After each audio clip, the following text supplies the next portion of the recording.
All right, what is good, ladies and gentlemen, is the Master Reviewer back again with another review, and today we are doing a review for Konosuba, God's Blessing on This Wonderful World, Season 1, also including the first OVA. So, yeah, now that we finished Dr. Stone, I am getting onto a new anime, and this is a first-time watch for me. It's been a while since I think the last time we did a first-time watch for an anime was before Dr. Stone, which was the Apothecary Diaries, but yes. A bit of background, a few years ago at this point, I was talking with one of my friends about, we were talking about anime, and he gave me a bunch of suggestions, and he named a bunch. He said, like, Demon Slayer, JoJo, Attack on Titan, I Want to Eat Your Pancreas, some other ones, and he also mentioned Konosuba, and so I did write to him recently, like, hey, so it took a few years, but I'm finally getting on to watching Konosuba.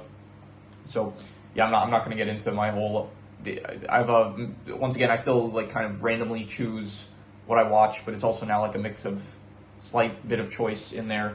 Like, not as in I chose this directly, but I'm not going to get into my old process of kind of picking what the next thing to watch I watch it. So anyway, so yeah, I did watch the first season of Konosuba. I'm doing the season by season style because there is going to be another season comes out. So as usual, it just feels cleaner that way to do it. So that when the new season comes out, it feels better than just doing like, Konosuba seasons 1 through 3 review, and then when season 4 comes out, season 4 review. So anyway, so let's just get into it, starting off with the plot. So the plot, I just realized, okay, here's my marker, almost lost it there. So the plot of Konosuba is that you have the main character, Kazuma Sato. He ends up dying. He ends up dying in a really pathetic way where he thinks that a girl is about to get run over by a tractor, so he tries to go save her, and then he dies in the process, not even because he got ran over by the tractor, but because he died of shock from seeing that the girl might have been run over by a tractor. So he ends up dying of shock in a very pathetic way, and so he ends up meeting Aqua, a goddess that basically tells him, okay, you can go to heaven, or you could get reincarnated in, I think, Japan, maybe she says, but then she also says, if you want, heaven, it's not that great, there's no, like, video games, there's no Wi-Fi and stuff, you can't have sex there, and so she basically says, if you want, I can do you a favor, I could send you to a video game world, basically, since you're a gamer. So she tells him that she can send him to a video game world that he would be able to have an adventure in, so he agrees. He thinks that is probably the best option for him, and so he ends up going there. And then she says, you can choose one thing that you want, anything you can pick. And so she kind of like makes fun of him throughout the time that they meet. Like, she's not the nicest to him at first. Like, she kind of seems a bit caring, but then afterwards she kind of shows her true colors a bit of that she's not the nicest person, Aqua. And so then Kazuma basically says, you know what, I'm going to pick you. I want you to come along with me to this world. And so Aqua ends up going along with Kazuma, and so they are now in this new world together. So the plot, and from there, the plot is basically, it's an isekai. It's basically a character dies, goes to a new world, and so in this one, they end up creating a party. They end up meeting along the way Megumin and Darkness. They end up joining their party, and then the episodes are pretty much just going on. Their goal is their ultimate goal is to defeat the Devil King of the world, and the episodes from season 1, they're basically like most of the same. It's mostly just like them going on quests in order to get money in the world. It's called Eris, so they're trying to get Eris in order to pay off their debts that they create during the course of the quests from them destroying property. And they are trying to get experience in order to get stronger, basically learn new skills to be able to just survive better. And so, yeah, their ultimate goal is to defeat the Devil King, but for now, season 1, they don't really... I guess there was a point where they do end up fighting one of the Devil King's generals, but up until this point, they have not really... Yeah, the ultimate goal, it's like still a ways to go, so... But yeah, that is... The first season is basically just them like going on quests and stuff, them getting into different antics in this new world that they're in, and so... Yeah, overall, I'll give the plot, I would say, I'm still going with the 1 through 5 system. I think it's I think I will probably end up sticking with it because I do think it's just easier for it just helps to not spoil as much the final score. So I think overall, I would give the plot, I would say a 3 out of 5. I thought that I think the way that I'm kind of rating the 1 through 5 system, I would say like 5 is I loved it, 4 is I liked it, 3 is I thought it was like all right, and 2 is I didn't really like it that much, and then a 1 would be I hated it. So I would say it's like I don't think I would say like a 3 out of 5. I thought it was all right. Like I think that it's very filler focused. It felt very slice of life focused, and I kind of wish that I was thinking like, okay, I do wish that it was a bit more plot focused of them actually advancing to the Demon King. Like when it does feel more like this is a filler show, which is fine. That's not a bad thing. So yeah, I would give the plot, I would say a 3 out of 5. In terms of the characters, I thought that the character, for one, I really like the color scheme of the characters. Like, I like how Kazuma is green, Megumin red, Darkness yellow, and Aqua blue. I think that it is a very nice color contrast between all the characters. I think that Aqua, being the useless goddess, basically, she's not as useless as I thought. I did hear people talk about her on like Reddit. I saw memes that said like, oh, she's useless. She doesn't do anything. She actually does do like some amount of stuff in the show. So she does she helps to defeat the Devil King's. I'm pretty sure it's the Devil King. I'm pretty sure it's something they say. I don't think they said the Demon King. I think it's called the Devil King, but maybe I watched it in the dub, so maybe in Japanese he's called the Demon King. But so Aqua, she is not as useless as I thought she would be, but she is still like, to be honest, all the characters, they are pretty. They're like kind of, they make Kazuma's life not as easy as he would hope to be. So Aqua is like kind of the useless one. Megumin, she's actually somewhat capable. She's able to create one giant explosion per day, but then it drains up all her power, so she ends up needing Kazuma to carry her afterwards, or him or someone else. Darkness, she is a knight, and she is also a masochist, and so she, every time, basically all the scenes with her are very much focused on her wanting to get hurt, and because she gets aroused from it. So yeah. What else? Who else do we have? Secondary characters. Verdia, he was the Dullahan general that they end up facing. He was fine. He was not very, like, he was a pretty prominent character, I guess, being a secondary character, but he was, I don't know, he came, he got defeated, that was it, so nothing really to say about him. He was alright for the bit that he was in. Wiz, she's good. She is another devil general that apparently is in the village that they're in, though I'll get to the setting afterwards, but yeah, so she is good. She helps out the cast of characters with, I mean, she only really shows up in the 8th episode, and then so she's a late addition, I guess, to the season, but she is another good character. Who else? Minor characters. Chris, she ends up teaching Kazuma theft, or I forgot what it's called, steal. Yeah, probably, I think that's what it's called. So she ends up teaching Kazuma steal, and then afterwards he just uses the ability to steal or threaten to steal women's panties. So that ended up going great for her, I guess. And yeah, this show, by the way, it's very up until this point, I think the only other ecchi anime that I reviewed Unlimited Fafnir. That was the first anime I reviewed, and that one, like, yeah, it had like some ecchi moments where it's like very inappropriate, I would say, like not the most appropriate stuff. And I would say that this show is probably, ever since then, this is the most that is probably, I would say this surpasses Unlimited Fafnir, where there's definitely a lot of inappropriate, like, I would not show this to any of my siblings. They're younger than me, so this is definitely not a show for kids, even though I would say the art style is definitely, it looks, to be honest, like, look, on a first glance, it does look like a more kid-friendly art style, I would say. So so who were we on? Chris, yeah, Chris, she was good. She's not really that big of a character. Who else do you got? Eris. Eris is the other goddess that Kazuma ends up meeting after, I think he died like 2 separate times after he initially died, so he ends up meeting Eris. I feel kind of bad for her because Aqua ends up just insulting her. So who else do we got? Kiyoya, he is a guy from like one episode who was another guy that ended up dying. He ends up getting revived in this fantasy world. So he was a guy, I mean, he was kind of I don't know the term. He was just trying to defend Aqua, saying that, like, he was very much a chivalry kind of guy, but from that, like, everyone hated him kind of, and he ended up losing his sword in a fight to Kazuma, and then Kazuma sold it, so he just like disappeared after the one episode he was in. Luna, she is the one that kind of introduces Kazuma and Aqua to the whole system of the guild, how to find quests, how to understanding their stats and stuff kind of a bit. So she was all right.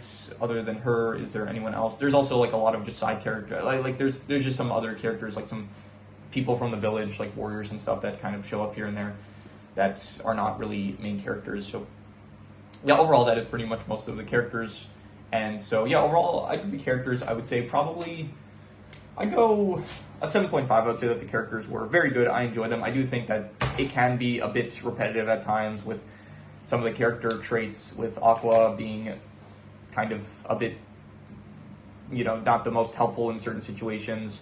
Darkness being very much just a masochist in like every single scene that she's in, so it does get her specifically. I think Darkness, out of the main 4 cast characters, I think Darkness is probably my least favorite, just because she is so perverted, and so she ends up getting really like, it's just very one note, just always hearing her like talk about how she wants to be in pain and she wants to be defiled and stuff, so it can get a bit tiresome after a while. But yeah, Kazuma, I didn't know going into the show. I had a different perception of like what the show was going to be, I guess. So I thought that the show was going to be a bit more.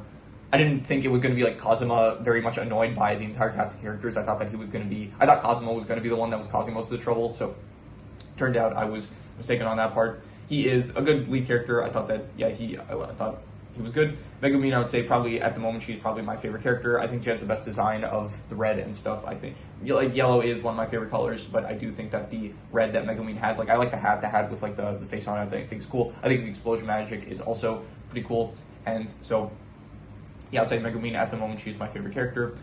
And yeah, so overall I would say very good characters. I like them. I thought they were enjoyable, and I'm excited to see the cast of characters expand hopefully in the coming season. So in terms of the settings, I don't remember the actual place that it takes place in. I don't remember if it actually has a name. I think it's just a fantasy world. So I can check here. I guess I'll just check real quick. All right, so it takes place in the town of Axel, I think, which I'm pretty sure it is they mentioned something about that being like Aqua's denomination. Like people pray to Aqua if they're from the Axel denomination. So actually, I don't think they're in Axel yet. They're probably in like the town of Eris, if anything, because they use Eris as currency, and I think the priest that they met at the beginning of the show said he worships Eris, not Aqua. So yeah. By the way, I forgot to mention, I should also mention, I think I'm going to title this Season 1 plus First OVA, something like that, because I did watch the OVA, and I'll maybe I should talk about it a bit more at the end, but I'll talk about it at the end, I guess. So yeah. In terms of the settings, I think it is a fine setting. It's a fantasy world, kind of. We saw like the worlds, how the characters of the world and stuff, and the abilities and all that. I would give it probably, I would say it is a 6.5. I'd give it like good. It's been pretty basic so far. It's been just the first town. We haven't really seen other kind of fantasy area. Like we saw, I don't know, the castle area that the Doulahan was staying at. That's like kind of fantasy-esque. But besides that, we just have been in the one town, and besides the one town, just yeah.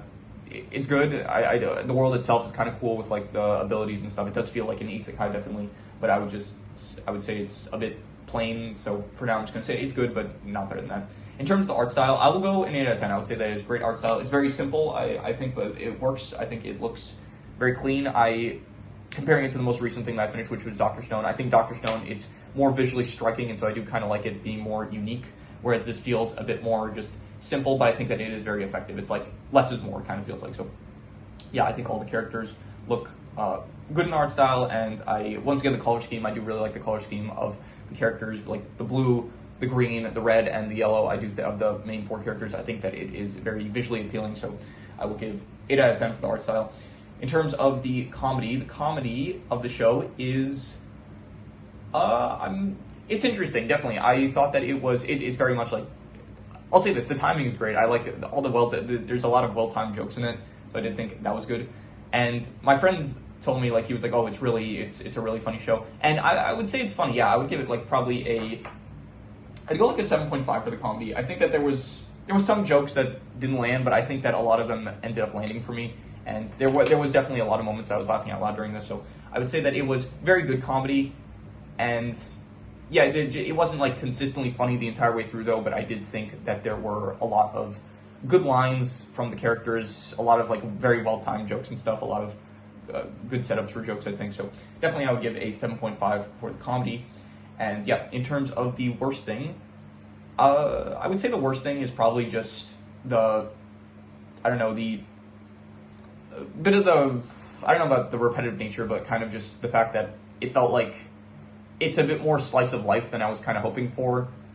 Not even slice of life. I'll tell you what the worst thing was. I remember now when I finished watching, I was like, you know what the worst thing is probably? I think the quest, it's just they're kind of repetitive, and it does feel like we're not, that's the thing, it's like we're not advancing the story as much as I was kind of hoping. Even by the end, the final episode of the season, it's like just another kind of quest that they go on, even if it is like a bit more large scaled. It's just basically defeating a giant walker thing that's about to destroy the city, but then again, every other threat that they faced up until this point was also, I think, planning to destroy the city, so, except maybe the cabbages, so. Yeah, I would say the worst thing is probably just, I think maybe the quests themselves, honestly, because a lot of them are not the most interesting. It's like, kill some cabbages, fight some toads and stuff, and I think it's just, I don't know, it's meant to, another one's like fight snow sprites and kill which will cause you to fight the snow shogun.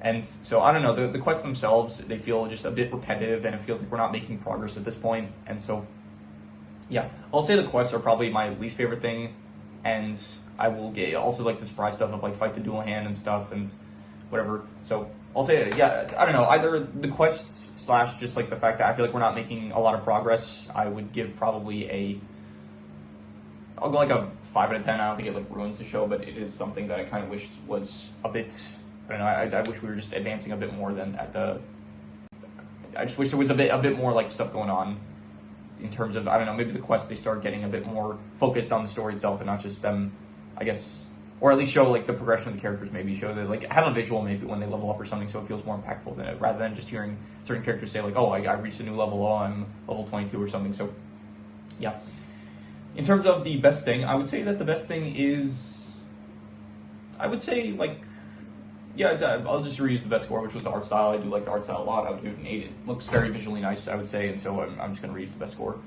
which was the art style.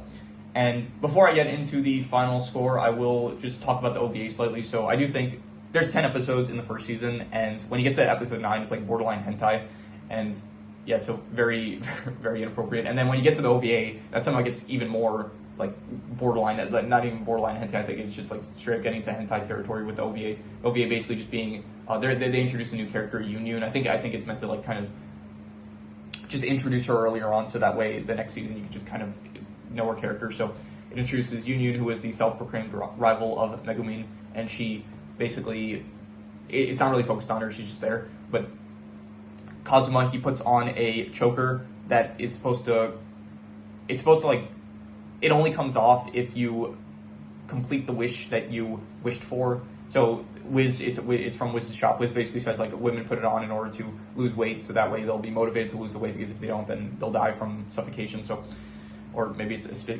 asphyxiation, I don't remember the correct term. But anyway, Kazuma ends up putting it on. Before he puts it on, he basically wishes that they would be more nice and like comforting, something like that. So the OVA, it gets into some really deprived, degenerate stuff, as I think the characters would describe it as. Yet he basically just has them do a bunch of very perverted actions and stuff. Well, not all of them, like specifically, like Wiz, it's like the entire OVA is just sitting on her lap, or just like